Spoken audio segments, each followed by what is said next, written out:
Ready? Yeah. Okay. Awesome. Do it. Go ahead. All right. Welcome back to Happy Hour again with Jason and Curtis and myself, Joby. We've got Aaron and John from Enegren Brewing, man. Welcome, guys. How you guys doing? Big meat, Joby. You'd have had a better. You'd wet your whistle if you'd have drank the big meat. I've already had a couple Enegrens, I'll be honest. But the good thing about these is that they're low alcohol, so I can have several of them. So we're good. Welcome, guys. Thanks for being on. Oh, thanks for having us. Yeah. We've got and by low, we mean 7.2% that I'm drinking right now from the big. Just clarify, 7.2 low alcohol. Well, Jason, okay. First thing we want to know is how do you say this? Rasenmäher. All right, that didn't sound so hard. Rasenmäher? Yeah, that didn't sound. Yeah, it's right. See, everybody's got their thing that's so easy. Curtis is making duct tape hops. So you guys are pronouncing the names of your beer. Yeah, what's easy for us? That's one of my favorite things when people come into the brewery now is like, at first when we started naming beers, we're like, oh no, nobody's going to be able to say that. And then now we're like, I hope they can't say that. Yeah. Well, mission accomplished. Mission accomplished because we cannot say this. Well, I think that's we're going to give the audience a little view real quick. Well, I was just going to say, I think the interesting thing about those. Go ahead, Jason. Nice. Is the German language seems to have a lot of consonants that you don't necessarily say. So that word looks like about 14 syllables long, and then it's just Rasenbier. There we go. Yeah. You either don't say them or you say them with a lot of phlegm. So John, is this a real word, or did you guys? Is this a real German word, or did you put it? Oh, that's right, the lawnmower beer. Yeah. Exactly. It's perfect. Yeah. Well, I'm not cutting my lawn right now, but this is hitting the spot. It's perfect. Oh my god. Joby, problem with those is I can drink a your lawn pack in about 15 minutes. So this thing's just crushable. It is definitely crushable. Well, tell us about Enegren. I mean, we've all been there. Maybe some of our guests haven't been there, but how long have you guys been around? What's going on? What's the latest? Yeah, well, we're coming up. So this month is actually our 9th anniversary. So we've got our 9th anniversary Imperial Pilsner about to come out in a few weeks. We just haven't known what the hell we're going to be able to do yet this year. So we haven't posted too much about it other than the fact that we brewed it. So we had, another Imperial Pilsner. It's our 3rd time doing that. So 9 years in Moore Park. We started out, it was Chris Enegren, Matt Enegren, and Joe Nishenzi at first, and they were all college buddies at Loyola Marymount. Started brewing in the dorms, took that to a garage, to a backyard of their buddy's house out there, then to their parents' garage, and then into a small, basically a garage, like an industrial garage that we turned into a small brewery. And now we're about 8 times the size of that. So went from a little 3-barrel system, and now we're 15-barrel system and lagering over 3,000 barrels a year. And we're distributed from Santa Barbara through San Diego regularly and Arizona. If we can get beer out there ever. We got so much beer going through California that it's been hard to get it out there, but and then at Trader Joe's throughout California. So you'll see beers going in through Trader Joe's, and kind of goes in and out just based on how much they order, in big bulk batch, and then it goes and it's gone. So I came in, I'm in about 2014. I went to school with Chris Enegren at Moore Park High School, and the one thing they didn't really have was a sales guy, and so I took over sales, and we started blasting it out. I became an owner a little while ago. We brought Aaron in about 2.5 years ago, right? April 2018. And he's just been crushing sales for us from our north, the accounts in our northern area of our footprint.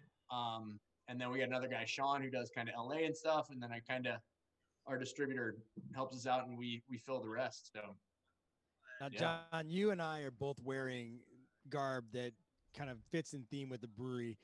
You're in sales, I guess I'm in sales. So we're the two guys that really fit the sales bill. Have you ever led a meeting, Aaron? Has he ever led a meeting where he gets up in his traditional attire and really wants to drive the theme home, and you're like, oh God, not the leader hosing again? No, man. I've grown up in the beer scene. I've been around, worked a couple restaurants and things like that, and I'd always known John as the guy always in lederhosen. And you just know how serious, like, it's not even you don't even have to take him seriously. You just look at him. You know he loves the gratuitous crotch shot. That's what Zoom is for. Well, mine are like custom ones that I got in Germany, so they don't have the straps. So it's like, I mean, they fit like a glove too. So I love wearing them. Doesn't matter how hot it is out there. These things are fantastic. Wait, so John is it? if John can find his own deer, he will wear it. It doesn't. He actually wrestled the deer to the ground in order to get the hide for his lederhosen. Wait, John, I want to focus. Give me your pants, deer. I want to focus on the straps. For a second. Wait, is there a wrong or a right way? Do you have to have straps, or is it a rookie thing to have straps? Sorry, Jason, just asking. No, but that's okay. Because you said I yours let don't my have straps down straps when I had too much to drink.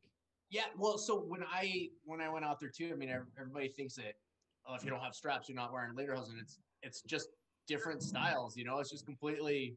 You can have it like I got a really cool belt with a nice buckle on it, and I have a pair. I mean, I have I think 4 pair of lederhosen now, so 2 of them have straps, 2 of them don't, and you can just wear them or not. Whether if I have like a vest on or cool shirt like this, you know. So just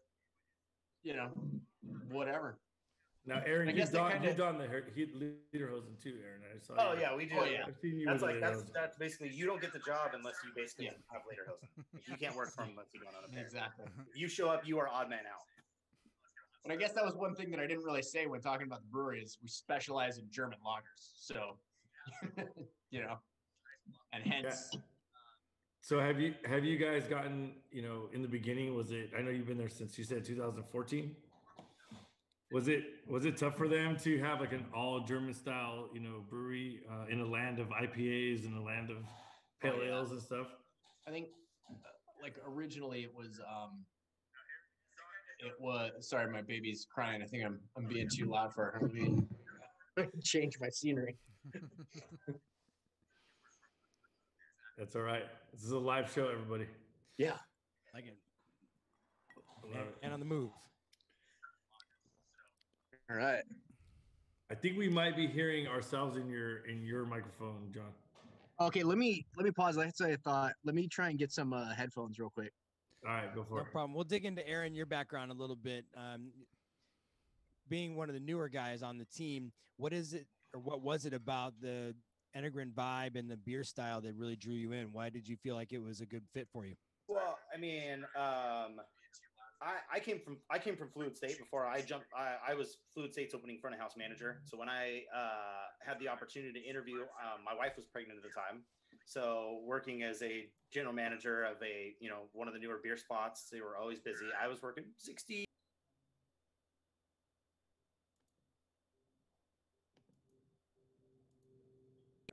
There we go. Sorry. We kind of figured, if my wife's going to have a baby, she was due in October. This was kind of February when we found out. We decided it's like, it might be time to maybe kind of step away and look for something that's a little more freeing and things like that. And I'd met John multiple times. I'd seen him beer festivals, always appreciated their beer. Their beer was always, I don't want to say obscure, but it was so solid for styles that weren't being represented as much in the beer scene currently at that time. I mean, it was like you mentioned, it's lagers in a sea of IPAs. And so just going in and meeting with Chris Enegren and meeting with John and things like that, it just really fit. Like it feels like less like a job and it feels more like a family. It's a lot easier to work and to want to go to work and do things like that when that's kind of what you're dealing with and working for. And not to mention that you put some of the best lagers on top of that, and it's just like, it's a dream, man. It's the beer sells itself. The brewery is highly respected, and just the styles, people are getting more and more attention because, we've been doing lagers for years, more so than some of these other people that are now kind of stepping up their lager game and things like that. And usually when people kind of start looking into that stuff, Chris is one of the first people that they call to start asking questions and kind of poking around ideas and things like that. So, so to answer your question, Jay, it just kind of, it all just kind of made sense. It was a right move. They were somebody that always stuck to their guns when it came to distribution was pushing really hard. They're like, oh, you guys need to make fruit IPAs, and you guys need to do this, and you guys need to do this. And they were basically like, no, man, we like German lagers. If people get it, cool. If not, it is what it is. Like when they're ready for lagers, we'll be here. And now it seems like more than ever that the beer scene is really ready for high quality, crushable, drinkable beer, and low ABV, and just drink and go. And I even look at some of the other beers. Like, I mean, with Jason is you've got the, what is it, the Big Meat? Is that that right? I'm drinking the Big Meat. It's a smoked Bock beer. Right, and then you have that, and then we're talking about the lawnmower beers. But some of the ones like Valkyrie, even though I think that's what 6.5% maybe, or 7 somewhere. Yeah. And I love that beer. And then also when it's my box season, like that is, especially when it's this clean, crisp.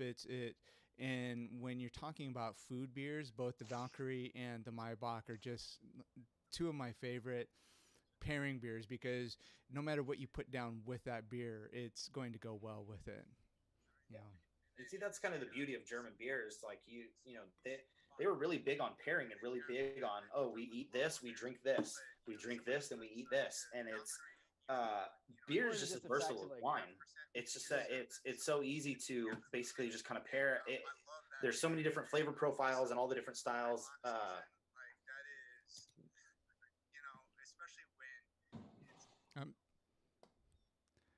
I'm catching a little bit of feedback. I was just double checking my levels here. Okay. Nope. So that's the beauty, though. I think what we're experiencing, Curtis, is that one of our hosts. Guilty as charged. To call you out, Aaron. And someone was so intrigued by the fact they were on the show that they wanted to hear themselves live. Yeah, that is awesome. Hey, we'll take that. We'll take that, Aaron. Hey, I've been there, dude. Yeah, that was my first 2 years with the show with Joby and Curtis. I just wanted to hear myself on the show. I'm like, hey, can you guys play that while I'm talking? Hey, Aaron, I'm curious, Aaron, did your taste in beer, not your taste as in quality of beers, but your taste for lagers and that, did it change that you started working at Enegren? Did you always like, because the three of us are fans of lagers and pilsners. I mean, that's we love IPAs too. I go to the point they make fun of me about it. I drink a lot of pilsners, so I'm super excited to talk in a few minutes about what an Imperial Pilsner is. So keep that in your back pocket. Awesome. Yeah. I mean, like I said, I come from, other stuff like that. Everybody's intro beer is usually an IPA. When I first started kind of cutting my teeth on craft beer, it was Firestone double barrel and Union Jack. That's what I drank. If there was one in the fridge, if there wasn't one in the fridge, the other one was. And so, John always touches on this, is that, lagers always have that weird, everybody thinks it's like, oh, lager just means like light, like wussy beer. Like, it's just, you're drinking Bud Light or Coors Light or stuff like that. And it's, the misconception is just insane. It's those beers, like Jason, you're drinking Big Meat right now. That beer is 7.2%. Our Imperial Pilsner has been 7%, 8%. Light doesn't, lager doesn't mean light. A lager is just literally just refers to the ale to the yeast and the fermentation process. It's just going to be clean, crisp, and it's going to fit every different flavor profile. You can have a lager that tastes exactly like an IPA. It's just going to be cleaner and crisper, and it lends more to the malt. I think beer education is kind of just the big thing about it. But going from drinking IPAs heavily from when I first started getting into it, and basically Enegren just opening me like, oh, I know what lagers are. Like, yeah, I've had Lightest One and I've had Lagertha. Like, I get it. But coming back into it and having beers like Nighthawk and having beers like the Big Meat and Edelpils, just a straightforward German Pilsner, just the quality of it that we do just blew my mind. Like, I knew the beer was good, but the beer just gets better and better. One of the things too is like the beers that we're making, a lot of people have never had, or they've never had them how they're supposed to taste. Because like if you do get a German beer over here, a lot of the times it's oxidized by the time it gets over here, and they always have like maybe a little bit of that sour apple flavor to it or something. It's just, things have gone wrong in that beer. And when you taste those beers over in Germany, it's a completely different beer. And that's when like Nighthawk, the Lightest One, and Edelpils especially, those ones are the ones you're like, holy shit, that's what this is supposed to taste like. Or people are like, well, this doesn't taste like a German beer because it doesn't have that oxidation flavor, which was something that even us at the beginning were like, how do we get it to taste like a German beer? And then it's like, oh, right. When you go to Germany and you have it, that's what it tasted like. We're like, that's what it is, you know? So, I mean, we've gotten a lot, especially from the lightest one, people that love German beer. Like, this is spot on. Like, it's what a German beer is supposed to taste like.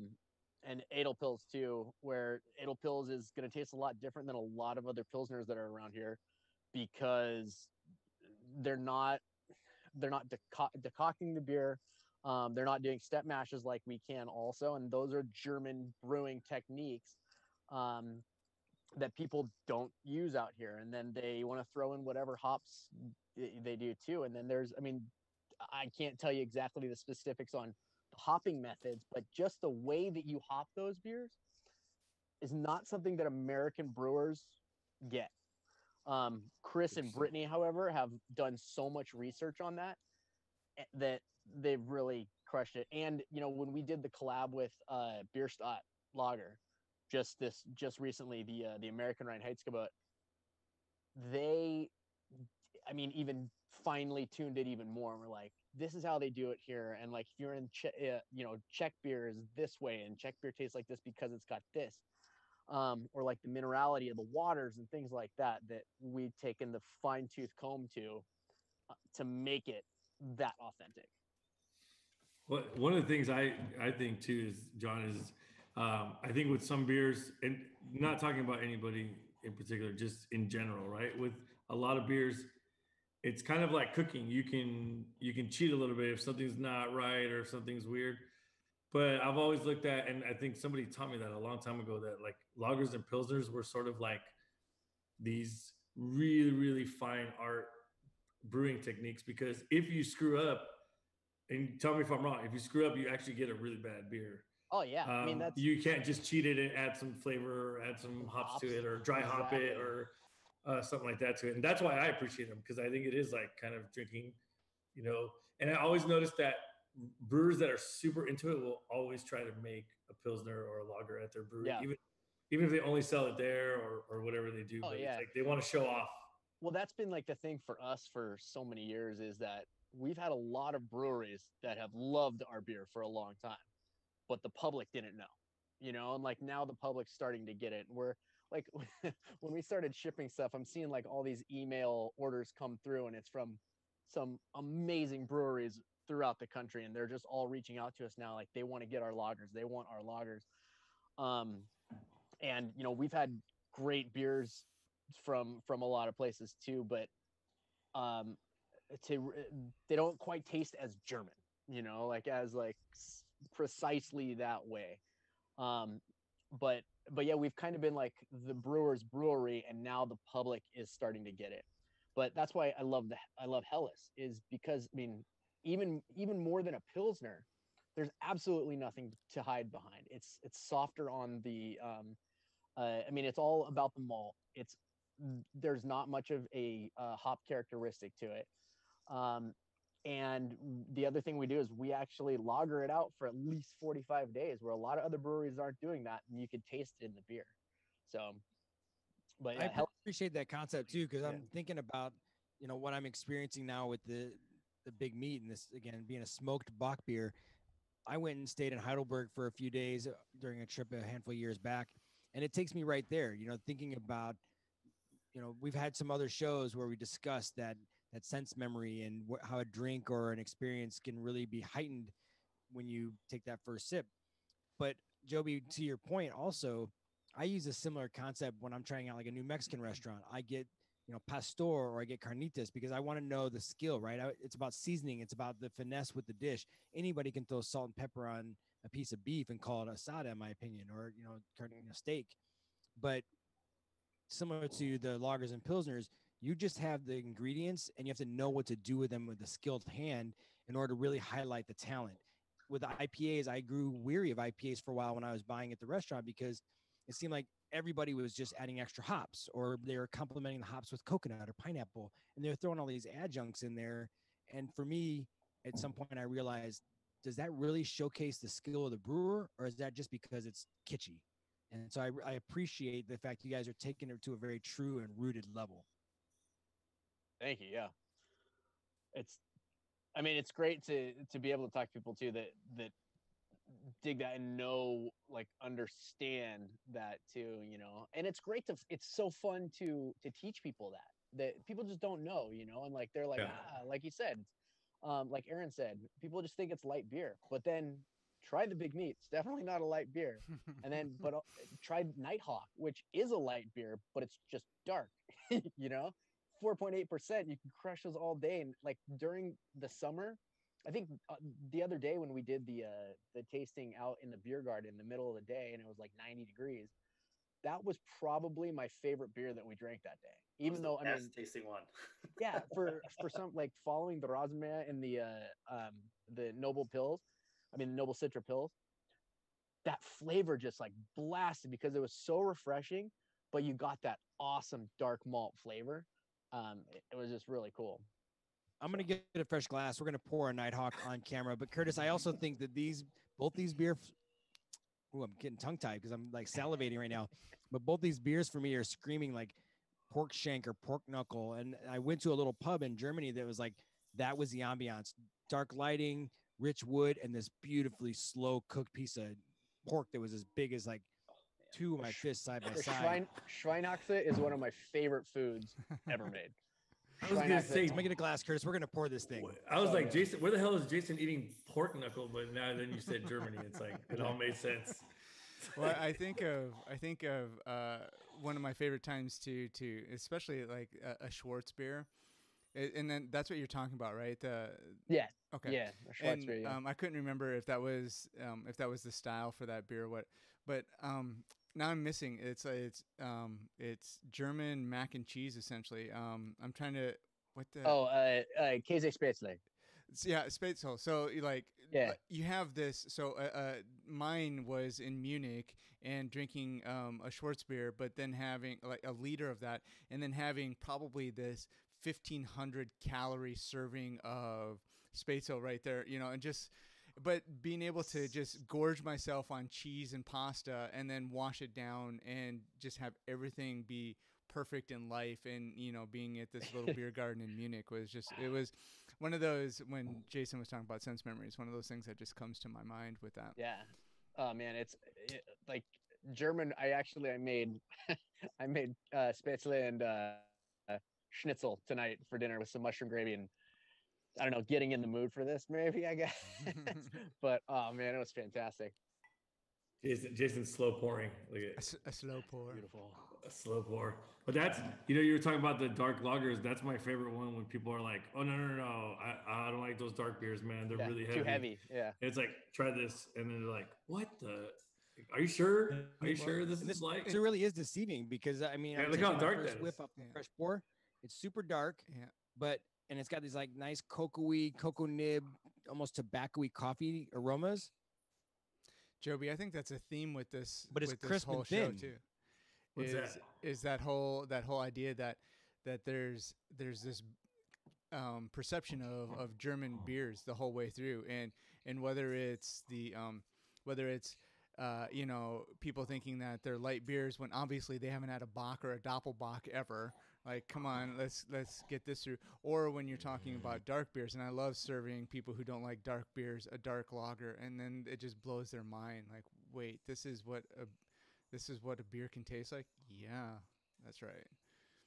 I'm sorry, Jason. I cut you off as you were taste testing there. No, it's okay. You keep talking. Let Aaron talk. Let everybody else talk. I'm just enjoying the moment to the point where my lederhosen straps are about to fall down. I'm about to get first one. Well, and to go on what you're saying, Curtis, is like you know, being able to expose people to those other styles of beer is one reason. John we love to bring just kind of one of our obscure beers that people are just like, I don't know, I've never had one of those. Maybe we shouldn't. Like, we love bringing Big Meat. I brought Big Meat to the Eat Drink Vegan Festival was last year. And, you know, in a place full of vegans, and you tell them, it's like, oh yeah, this one's called the Big Meat. There's a lot of hesitation, especially because they're vegan, and especially because it's such a large beer, and there's just so many questions they have. Well, is there bacon in it?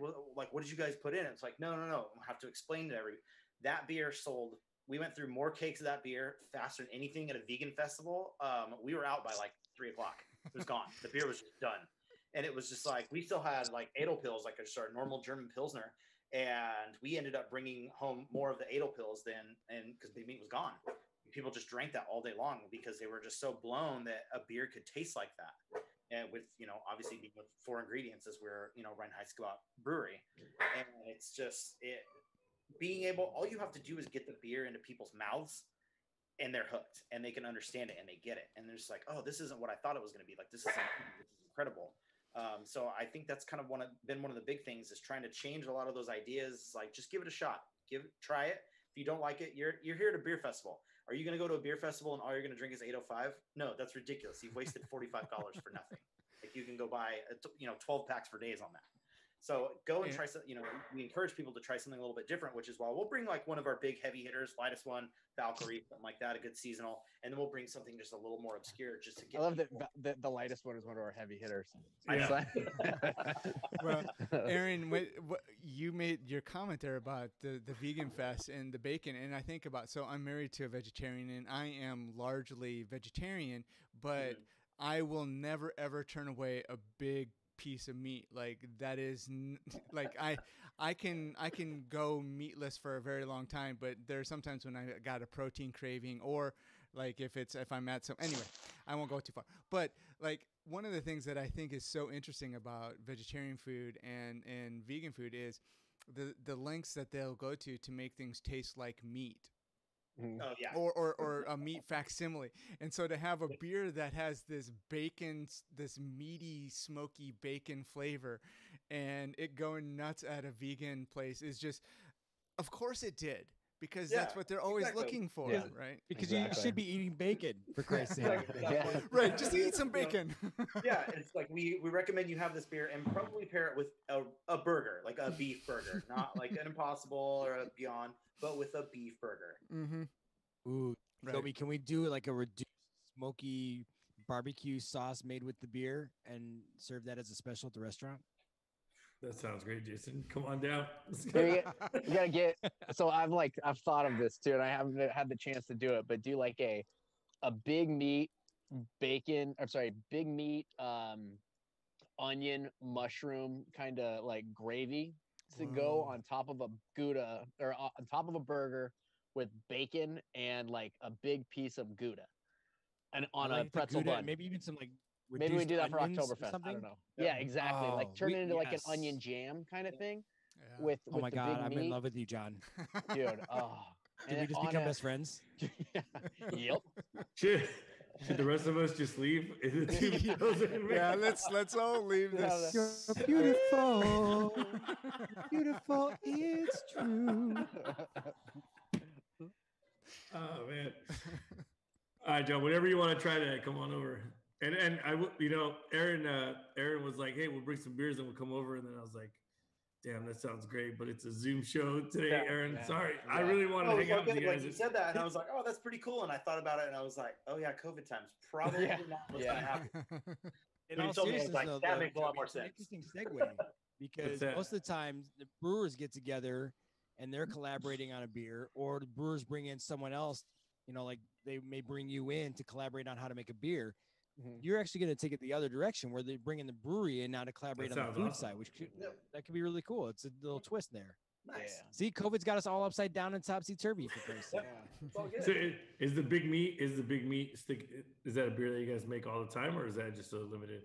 No, I mean, we made more of it this year, and we still got a bit of it left. So I think we'll have it for maybe another month or so. Yeah, it'll stick around a little bit. And it holds up real nicely. So that's good too. Being at 7.2 and dark lager, keep it cold, and you're just kind of lagering it out a little bit more almost, But yeah, I'm big into smoke beers.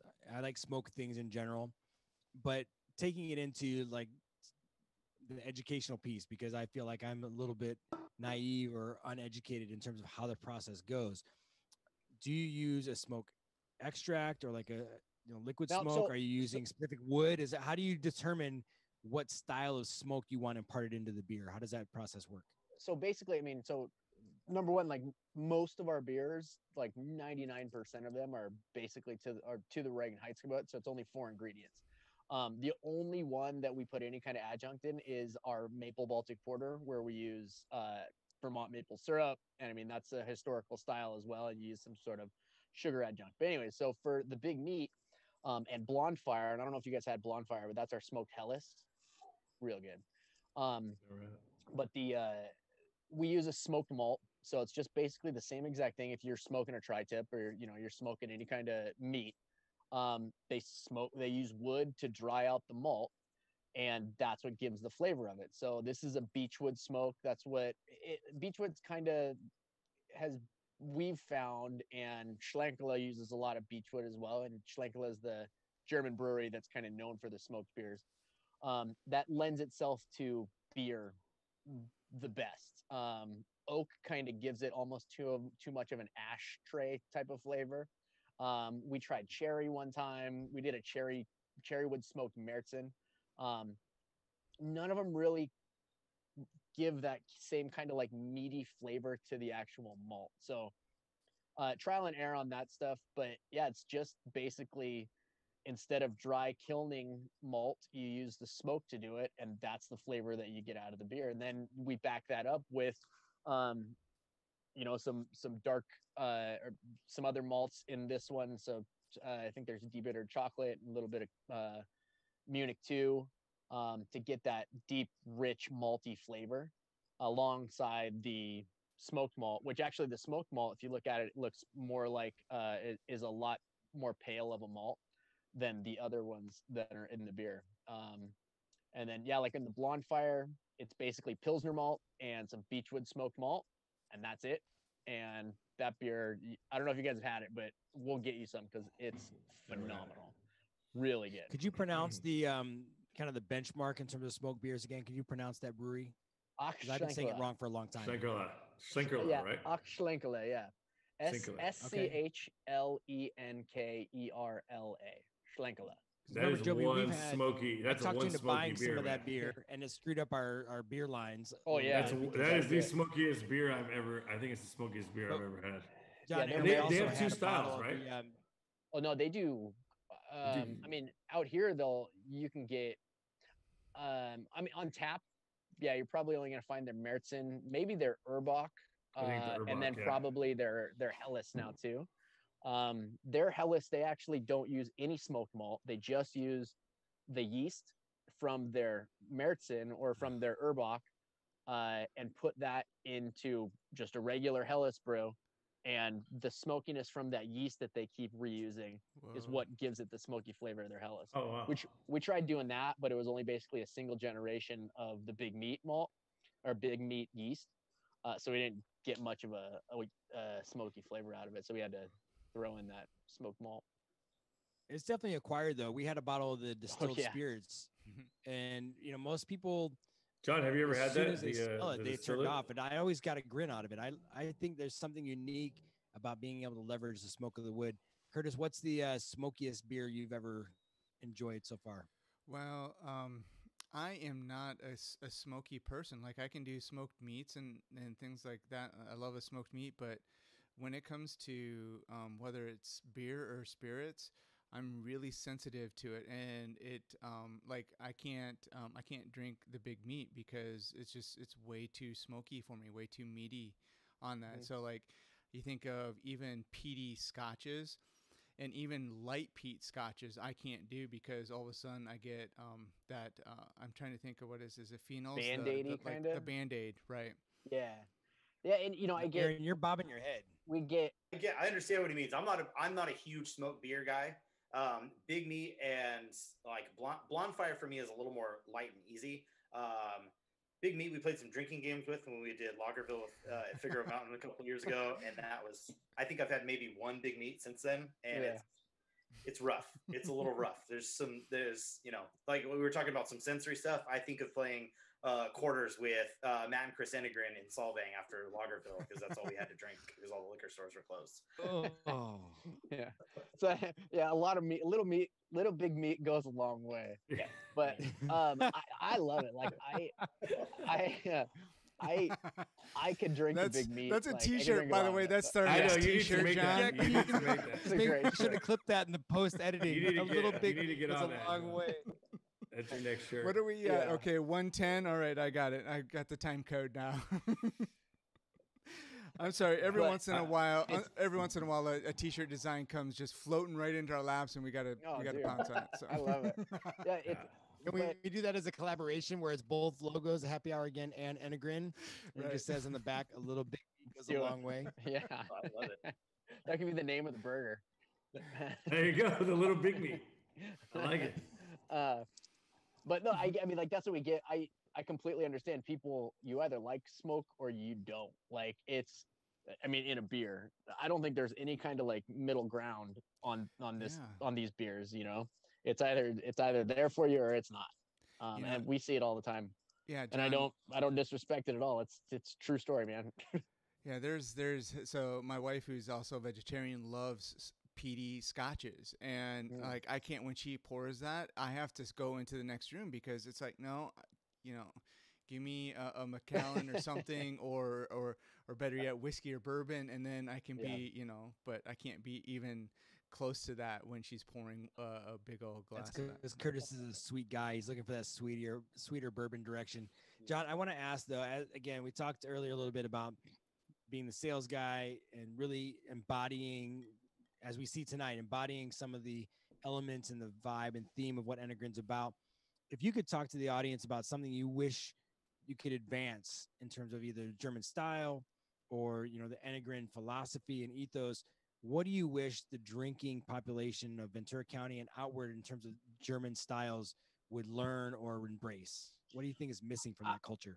I think that like it's one of the biggest things about us and what we embrace in German culture is just kind of like beer's a beverage, and it's not something to be like too highly analyzed and like talked over, and like, you know, you got to have so many different things to say specifically about this, but it's something more just like you want to enjoy the company of the people that are there and not try and show off your knowledge of beer, or like, you know, I can drink, you know, 5 double or triple IPAs and I'm cool. It's like, well, I got a liter of Hellas right now. I'm going to be chilling here talking, you know, about the soccer game or whatever. But, and to have just like a clean, nice, light beer, light beverage that you can sit in the beer garden and have a few of them with your friends is kind of like what it's about. And it's about like your community and about your family. And like, that's why we have little kids running around the beer garden all the time. And it's real tough during these COVID times because everybody just kind of wants to hang out and talk to everybody, you know? And that's kind of what our place has become. And especially in a little place like Moore Park, you've seen a lot of things blossom there because we've kind of brought this mentality to it. And that's what we try to bring everywhere when we're doing it, and just have, I don't know if you guys been to any of our parties, but we have some killer parties, and, you know, we like to go out there and we like to do events and stuff because we just like to bring that fun and that togetherness, that Gemütlichkeit atmosphere wherever we go with the beer, you know. There you go. I'm looking at his shirt. No, John, that's I think that's one of the things that we're all missing during this time. I think you hit it right on the head, is that we're all in such a community driven business activities. Beer is, I 100% agree with you. You know, it's just something like, let's just drink a beer. Like, we don't have to overanalyze it. Exactly. And I don't know if you guys noticed this, but I think we've kind of jumped the shark. We're over the hump on that kind of part of the beer journey. Totally. I think so too. Yeah. I think we're coming on the other side now, and people are starting to just like, I want to drink what I want to drink. Like, exactly. Yeah. You don't have to like show off to your friends by what beer you're getting anymore. Which I think it was like that for a little while. Well, and I'm sure a lot of people have a lot of beer in their cooler that they were going to show off that they never opened.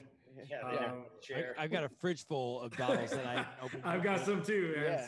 Whenever we get a chance to all get together, we're gonna have a big happy hour again party with all of our guests, because I've got like 2012 Widmer Brothers Raspberry Stout and a 13 to go side by side. We're gonna have a good party. Nice. And with that being said, though, Aaron, thinking, I'm stewing on the fact that you're part of the sales team as well. And I know you're getting feedback from your customers and clients about the beer. Do you have any creative influence over the styles? Are you able to bring back some of that feedback and influence like what maybe the next specialty might be, or some kind of one-off experiment beer? Do you have any feedback?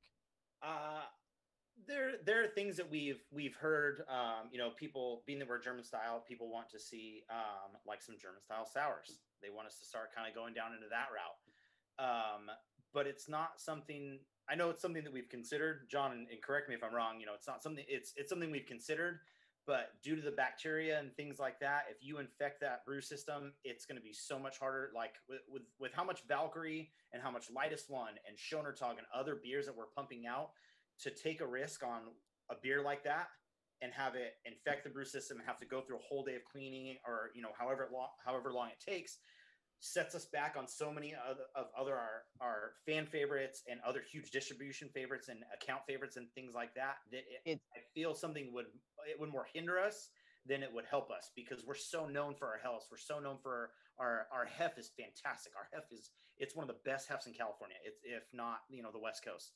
And to pull away from those a little bit more, to push something just a little bit new, I feel would suffer. Like a lot of our accounts would suffer, because it would be a lag in a lot of things like that. Well, specifically, all of us at the brewery would love to do a sour, and we've had, back in the day, there's been like some small things that have, we've lost a ton of beer because one thing was infected. But yeah, everybody says, well, you could do a kettle sour and it's really not going to do anything. Yeah, it could. But the risk is it sucks to not really risk that. But we have so many different innovations that we're trying to put into, like the Rasenmäher beer. Like, we come up with new stuff every year. But we're trying to stick with the stuff that we do, and specifically lagers. Like, if we're going to make something new, we want to push what the lager game is doing. Like the Rasenmäher beer it's not a style. It's not like I've never seen a beer like it. And it's my favorite summer beer that there is, because I could just crush those things. But nobody makes a crystal wheat lager, and we kind of came up with that on the fact of like, well, number one, what do you want to be drinking on the hot day when you're mowing your lawn? Number two, what is the opposite of what everybody thinks a wheat beer is? Everybody thinks a wheat beer is this hazy beer that has banana and clove flavor. We're going to flip that whole thing on it. We basically made a wheat Pilsner. And using that Mandarina Bavaria hop gives it kind of that citrusiness. The wheat gives it kind of almost a little vanilla flavor. I get a little bit of like a creamsicle kind of thing going on. But it's just like a nice, crisp beer that's complete opposite of what everybody thinks it is. And I have some ideas for next year for along the lines of that wheat lager idea. Our single hop Pilsner series, we're taking hops that people are usually putting into an IPA. But we're using, so that's this Noble Citra hop, which is basically the derivative from cryo hopping. So you get like a lower alpha acid Citra hop that's perfect for a Pilsner. And it gives you that awesome like lime zest flavor. And it doesn't overpower the beer. You don't have to have like a huge malty backbone to go to it, but that it like sits nicely in that Pilsner. And the other ones that we've done in that series, in the single hop, in the rotating hop series, have been awesome. Simcoe Cascade, it was actually Noble Simcoe. And then we get to like things like the Anniversary Imperial Pilsner, which is our third year doing this. And we did it the first year when we were like, we were putting out barrel-aged Doppelbocks, and like we did a rum barrel-aged Doppelbock for our 6th anniversary. And then that was kind of the first year that we were like, all right, we're 100% going lagers now. Like, that's our focus. So we went with the Doppelbock, and then the next year we're like, what? We're bringing this out in August. Who wants to drink this barrel-aged Doppelbock in August? Nobody. What do you want to drink? You want to drink a Pilsner, but let's make it a little bit special. Yeah. but even so, like, I mean, yeah, you have like one of them, but then you want to put the other one in your cellar, and that's cool. But like, um, but what can we make that's like still a nice, refreshing beer, but it makes it a little bit special? And drink it now, drink it fresh. You know, we want to put that happiness in your mouth right now. That can be another shirt. Right. I was just. These are great. I'm writing it down right now. John, you're gold. You're money, dude. You're coming back. we take like, and so what that beer is like, you basically make a big Pilsner. It's almost like a Doppelbock Pilsner. You know, we're doing a double decoction on this beer, really getting everything that we can out of the Pilsner malt. And then we're getting creative with the hops, and we're using some old world hops, like some Hallertauer and Tettnanger. And then we're also throwing some Amarillo in there. So just playing with the different hop flavors that go well with that big malty backbone that kind of is along the lines of like the Maibach, but even a little bit lighter to really make those hops kind of pop in there. So just trying to be innovative in that lager game is really hard to do, because there's not, we can't throw fruit in everything. We can't throw coconut and chocolate, and so we're not doing that. We're sticking to 4 ingredients. So how do we get the biggest flavors out of it? Cupcakes and stuff, you know. Yeah. I think that's what's. I think a cupcake lager. You're due for a cupcake lager. We might as well try it. But Joby and Curtis, I'd like to hitch the happy hour again wagon to the Enegren engine, and let that train take us down the tracks. I'm envisioning an origins trip, because there has to be innovations. I know that we're talking about the real, very traditional and old world rules of Germany in terms of using 4 ingredients. You got to leverage everything as John, you just mentioned, you got to leverage the ingredients in unique ways to create different styles of beer. But I'm envisioning an origins trip where Happy Hour again and Enegren go to Germany for a week at least, maybe 10 days, and do some research about what current innovations, like what's happening in Germany these days. How are they finding ways to be creative within those rules and create newer styles or the funny thing is, like, mostly in Germany, they're not, like, they're just sticking to what they do. And it's and so that's what German of them. want. That is so German of them. It's just like I've seen like some German craft breweries pop up and stuff. And also the ABC law, I mean, it's not ABC, but their beer laws out there are a little different too. So like you walk into a bar, and that bar is an Augustiner bar. Like, you're getting Augustiner, and if that bar if they buy from anybody else, Augustiner's going to cut them out. They're not going to have Augustiner anymore. Same thing as like if you get Weihenstephaner or Hofbrau, like the bars are specific to what you're going to be drinking. So like small craft breweries and stuff there have a really hard time. And like when Stone even went out there, like I went to Berlin, and I was asking everybody I ran into, I'm like, hey, have you ever heard of Stone? They're like, no, what's that? Like, nobody had even heard of it. And there was all like local people in Berlin, because I mean, they're all drinking the same thing. And there's, hundreds of different breweries that are like under the big brand name. So Augustiner, it's kind of like how AB has a ton of breweries underneath them. But you can get like an alt beer or a Kolsch, or you can get a Weiss beer, or like 4 different Weiss beers, 4 different Helleses from these bars that have a lot. But it's our laws are a lot cooler for craft beer and to be innovative than theirs are. So, but you do have still go. We can still go, Jason. We can still go. We'll go search them out, man. We're gonna have to. All this, we're gonna Aaron, have to be there. We're gonna have to be longer. Aaron, I can feel you're an advocate. All this still falls under R&D, Aaron. Help us on the sales side.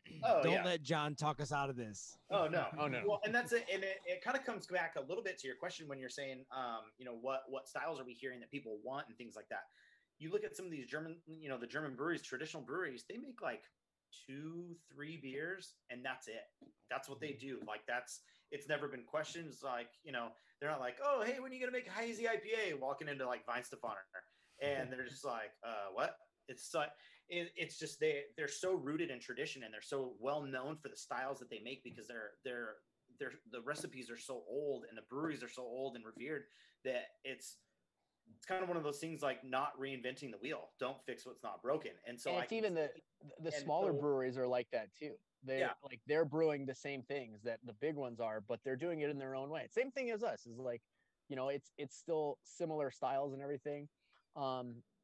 So, but I would love to go out there and find what Have they're either one of doing. you ever run into like a very German traditionalist or, mother country type of individual who has given you a lot of praise? Fatherland, and said, hey, Jason. your beers Oh, I thought you were going a are different in line. direction, Jason. No, I thought you were going the other way. Anyone who's like said, hey, this is not what I grew up with, or anyone maybe who could be an immigrant and said, this is not the type of beer that I used to drink in Germany, but God damn it, it reminds me of being at home. Is there anyone that you've crossed paths with?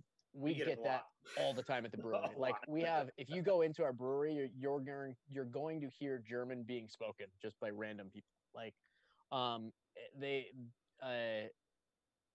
all the time, and they come in and they love our traditional styles. And every time that we like our seasonal things is kind of really what they drink. And like, we actually just brewed a Kolsch for the first time in like 6 years, and we haven't done it in so long because we're like, Kolsch is like, a Helles is better than a Kolsch, so we just made the Helles, but a Kolsch is a completely different beer, and we made it, and it's freaking spot on, man. Like it has the perfect Kolsch flavors, like just tastes like that little bit of apricot peel in your mouth, a little bit of, it's so good. But we have a couple from Cologne we have a couple from Dusseldorf, and we have a couple from Cologne, and they're like those two North German states or cities are kind of like rivals, so they always give each other shit about it. But the so the people from Cologne are the people from U-Bite Sausage that we sell their sausages to, and they make phenomenal sausages. But they were in the other day, and they're like, this is phenomenal. They love all of our other stuff too, and they like Rosenmeer. They're like, we don't get this out there. They don't make this kind of thing, but we love this when it comes out, or just how ours is a little bit different on whatever, any beer that we do, that it's not like their favorite one out there, but they like it just as much. Yeah, I remember doing an event. I did an Oktoberfest event 2 years ago, and somebody came in and we were pouring cans of Valkyrie, and a couple comes up and very thick German accent, and they go, "This is your guys' beer, right?" And there's the guy. Wait, hold on, Aaron. You got to do the accent. Oh, my German's terrible. My German is it's so terrible. It's so bad. It would be a disservice.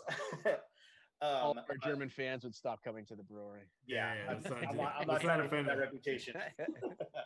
But the guy, the rep from Schönrammer is across the room, and I have German couples coming up to us and saying, it's like, they're drinking our alt beer, and they're like, we're from Dusseldorf, and this is the closest damn thing we've tasted that feels like home. Like it was just like so humbling. And I'm just like, the guy that's, has beer coming in from Germany across the room. We're the guys making it, 60 miles away from here, and we're the ones getting compliments on it. Like, this is just, it was humbling. It was really cool to hear that, even people coming from where these beer styles are made, that we're getting credit, and it's appreciated where we are. And it's awesome. It's very rare that you see a lot of people come and compliment, like, oh yeah, it's good, but it doesn't taste like home. Yeah, we get, I think, more often than not, we get people saying this tastes like home, rather than people coming in saying, oh, it's good, but it's not like home. It's usually the other way around, which is, I mean, I'm always just blown away, like, oh man, that's the biggest compliment in the world. Now, Curtis, you and I, we really kind of got our broadcasting mark based on Pints and Pairings, where we were doing food and beer pairings. And John, you'd referenced the sausage that you guys are collaborating with. I want to dig into that a little bit before we cut out for the end of our segment.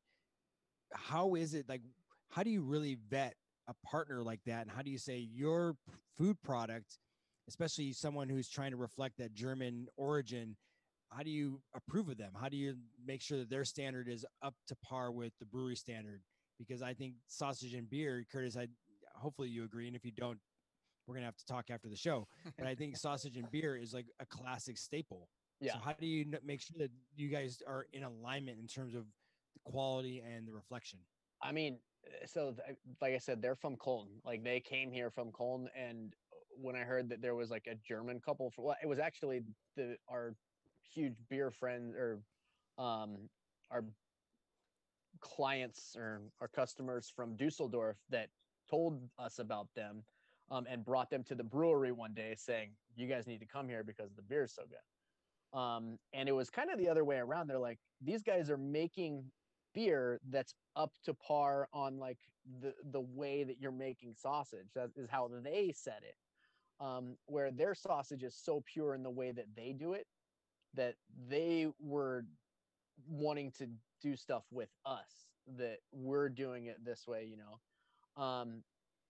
And it's just kind of, it's blossomed into a great relationship. We're working on a big meat sausage.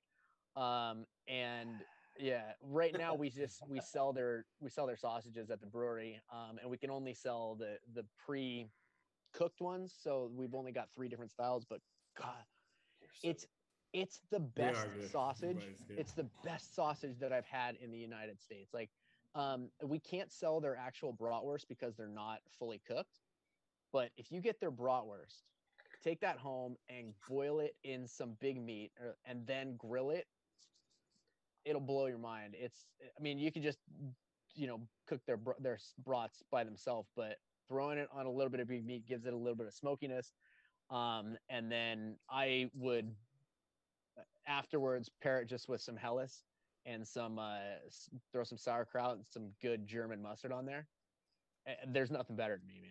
It's Curtis, are you grainy mustard, brown mustard, or smooth mustard? Oh, I like a chunky mustard. I want some texture to that. John, have you guys messed with making mustard or using your beer for anybody's mustard? Not yourselves, but no, I haven't. I've had some really good beer mustards, but anything but the yellow mustard for me, man. Anything but the yellow mustard. So I'm like a German mustard purist, kind of. Like I get the little ones that come in like a little beer stein. Yes. And it's just like, it's medium senf, which is just medium hot mustard. And there's just no flavor like it to me. And like, there's American ones that try to be German, or just like, you know, an IPA brewery trying to make a German beer. To me, it just doesn't work out quite as well. But just the regular, and then you got like the sweet mustards for like vice versa, and I don't know, the mustards go with the meats however you're eating them. So, but I'd love to find somebody that does mustard out here, like a craft mustard, and do something with them, or figure it out myself, you know. Whatever you do not make a mustard beer. I just saw. Did you guys see that? Yeah. Oscar Blues, yeah. Damn you, Oscar Blues! What is wrong with you? Talk about jumping the shark, man. I'm gonna try it though. I want to try it. I do want to try it. It's the stupid yellow mustard, though. It's the yellow mustard. I know. Yeah. No. Go back to the grainy. We were heading in the right direction to begin with, Joby. Let's stick with the beer mustard, not the mustard beer. Yeah. I'm intrigued too. We're gonna have to do another show where we just come back and we just taste food and drink beer. That's gonna have to be a get together. No Zoom for that one. Yeah. Yeah, because I'm excited about like some of the veal sausages I saw, and I want to drink, you know, all the lagers that you guys can put in front of me. Curtis, before we go out at the end of this segment, if there was like, because I have this vision of you and your lederhosen with your duct tape hop on the front. If there was a beer that you could like suggest, if there was a pairing you suggest, and you could leave your mark on Enegren, what would it be? That's put me on the spot there, Jay. Yeah, my goal and my streak is in case you guys haven't on noticed, the spot every episode. Yeah, in case you guys haven't noticed, Jason interviews even us. So yeah, don't worry, and I like it. Well, I do. Jason alluded to this earlier, that I do like the sweeter side of things as well, and so I do like box with desserts. So whether it's a doppelbock with like a pumpkin sort of roll kind of thing, that works out. But I'm trying to think of just like what a bock straight out, maybe with a cinnamon roll. I mean, it doesn't have to be too crazy, but Just being forced to come up with something right off the top of my head. I generally go sweet when I do a beer pairing like that because people aren't expecting a bock with or a beer paired with dessert generally. So before all the COVID stuff, we were planning our Frühlingsfest, our spring Oktoberfest, basically. And we were going to do a sausage and beer pairing with U-Bite and have a big thing at it. And actually the dessert that we were going to do was going to be just a scoop of vanilla bean ice cream with our Gladiator Doppelbock poured onto it. Just like, so it's almost like it's beer float, but then our Gladiator's a rad 8.1% Doppelbock, and yeah, I think Box and like a Doppelbock goes so great with something sweet like that. I mean, even just like if you want to go straight traditional German too, like apple strudel, a little bit of ice cream. Now you're talking my language, John. Yeah. Apple strudel, man, those apple desserts in Germany, oh my goodness. So good. But John, I don't want to get you riled up because I know you're very passionate about this subject I'm about to ask you about, but I have to ask, can people go to Enegren right now? Can they go and have a drink there? What are your hours and what's the situation like right now at the brewery? People probably saw, we were kind of at the forefront of fighting to be able to be open because we weren't being treated like a restaurant, even though we had the food trucks. But right now we're open Wednesday through Sunday, Wednesday, Thursday 4 to 10, Friday 2 to 10, Saturday 12 to 10, and then Sunday 12 to 7. So got to do the whole same thing as everybody, all the time. You got to buy some, food voucher and use it at the food truck. And you got 90 minutes, got to wear your mask, got to social distance, everything's spread out. We luckily have a real wide open area, so it's been really great. We're sanitizing everything. It's super safe. Luckily we got that beer garden going last year, and so it's really helped us out. We actually have a new restaurant that's coming into the alley there too, is what we call that thing. We have the winery there, and then we have they're called Fire and Vice, and they're going to be doing sausages, flatbreads, burgers. I'm trying to get him to do Schweinhaxe, which is the pork knuckle we were talking about, and I think he's also going to be doing schnitzel too. So there's going to be some cool German food going through there, so we don't have the food trucks anymore. Nice. And of course, beer to go, right? 4-packs and 6-packs and beer to go every day, and then Mondays and Tuesdays 4 to 7 we just do beer to go. Well, I'm Jason back in here. One of the things that I was just thinking about too is, as you're talking about all this, and you're talking that the 9th anniversary is coming up here pretty quick. You've got the Imperial Pilsner definitely coming out, and so if you go to enegrenbrewing.com and you scroll to the bottom of the page, you can find their Twitter and their Facebook and their Instagram, all those kinds of links. So you make sure to give them a like and a follow, just so you can keep track of what they're doing. Because, John, you were talking earlier, do you know yet, or do you have an idea of what you would like to be doing for the 9th anniversary? We usually have a big party, but that's not, we can't, I don't think we can have music right now. So we'll see. We're going to be doing a glass for sure to pair with the beer, as we always do. And we're doing a ton of cans this year because that's going to be a lot. We brewed this beer right when everything opened back up, so we were like, all right, cool, let's put 60 barrels in, and we're gonna sell out in the Feds. Like, okay, now we're like closed it down a little bit more, but we're gonna do whatever we can. The thing that's more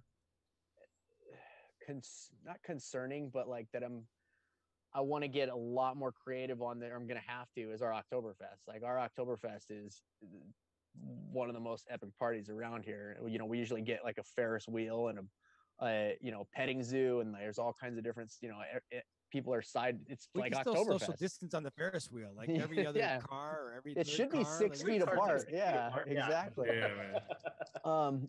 So we're gonna see what we can do for that, and hopefully, looks like numbers are going down, so maybe by that time we can do a little something cooler and at least have some music out there. Yeah. Well, Everybody wear your masks. Wear your masks. Damn it. Your Oktoberfest is end of September, or is it true to the? It's First the beginning Saturday, of October because we run it with in line with an event in Moore Park, like their big country days thing. So, but our Oktoberfest beer comes out beginning of September, and that's just been flying every year too. So we have that beer. So that's a Märzen, and then we also have the Fest beer that comes out like more around the actual Oktoberfest time. I really hope that you get your Oktoberfest back, because you said first Saturday of October, and I remember I always had something to do. There's always some other festival or some other event that we're at, but this year I hope it comes back. And because I want to put my lederhosen on. Oh hell yeah, I want to be there. So let's hope that happens by October. Yeah. We're all in the clear for sure. Jason's ready to go now. He's already got the lederhosen on. I lost my connection because you guys broke my internet. Not everybody else's internet, but you broke my internet talking about food and beer pairings. I got super excited. The connection got excited, and we just collapsed. We were like, oh my god, just bring on the beer and the sausage and the desserts. Like, I'm ready to go. And I agree with you, Joby. I hope that no other festival, not to diminish. I don't care if anybody else comes up. I'm still going. I hope that nobody else's festival comes back except Enegren's Oktoberfest. And we have an opportunity to be putting it out there. Please, everyone, pick a different weekend. Yep. I'm bummed because last year we started like some really cool Oktoberfest commercials. And I wanted to continue doing that this year. I had some great ideas for our Frühlingsfest and then everything. And I was just like, and now it's like I gotta put so much focus on just being able to do everything that I haven't been able to do it. But we're gonna have fun this year. It's about the beer and the people anyway, so we'll get something going. I think you should still make the commercials, but I know show your frustration. Aaron's gonna have to put on masks on. Yeah, put your mask on. Make it true to the time. Make it true to the exactly. Do it, John. I feel like you're committing a uniform violation right now, Aaron. He's already feels so bad, and you're making him feel even worse now. Oh, that's all right. It's been a long day. We'll cheers with you in person soon. And Curtis, I look forward to another iteration of the duct tape lederhosen. Bring it back. Yeah, we want to see this. I'll do my best, certainly. I think he still has it hanging in the closet. Curtis is going to do a TikTok where he shows you how to make a duct tape hop. Well, guys, is there anything else that you guys want people to know? Is there anything else that you guys want to get out there? Otherwise, go see the guys at Enegren in Moore Park. Yeah, come raise a stein with us. Yeah, if you can't make it out to us, support your local spots. That's all we ask. Support, definitely. All the people we helped out with the takeover and things like that this last weekend. We're so really appreciative of you guys for, taking that on and wanting to do that. Just as any way we could to just help push people to you guys and show some love on our old tried and true accounts, man. We appreciate you guys very much for always keeping us on. You guys have always had us on. Well, thank you guys. We can't wait to have a beer with you guys. Yeah, definitely. Cannot wait. And a burger. All right, so and a burger, yes. Yes. And before with the big meat reduction and caramelized onions. The little big meat. The little big meat. I love it. Okay, so before Jason's connection gets too excited again here as we're talking about food, we'll cut out to the break. We'll be back in just a few minutes. Thanks, guys, for hanging out with us. Joby, Jason.